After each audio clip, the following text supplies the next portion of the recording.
Friends, నదుల్లో, సముద్రం వంటి లోతైన నీటిలో పిల్లర్స్ని ఎలా నిర్మిస్తారు? నీటిపై బ్రిడ్జిని నిర్మించాలంటే మెయిన్గా ఫేస్ చేసే ప్రాబ్లం ఆ నీటి లోతుని మరియు తాకిని తట్టుకునే పిల్లర్ని నిర్మించడం. సో బ్రిడ్జ్ నిర్మాణానికి అత్యంత కీలకమైన పిల్లర్స్ని ఎలా నిర్మిస్తారో ఈ వీడియోలో తెలుసుకుందాం.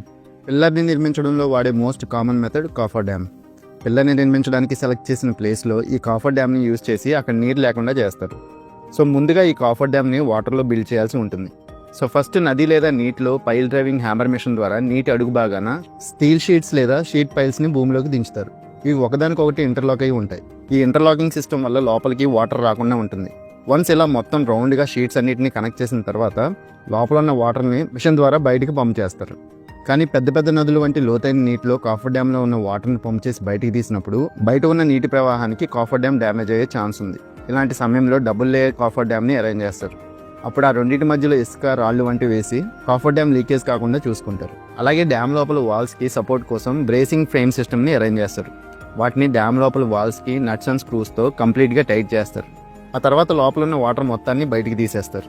ఇలా పూర్తిగా వాటర్ లేకుండా చేసిన తర్వాత కాంక్రీట్ బెడ్ వేసి పిల్లర్ని నిర్మిస్తారు. ఇలా భారీ పిల్లర్ని నిర్మిస్తారు. వన్స్ కంప్లీట్ అయిన తర్వాత ఆ కాఫర్ డ్యామ్ని తీసేస్తారు.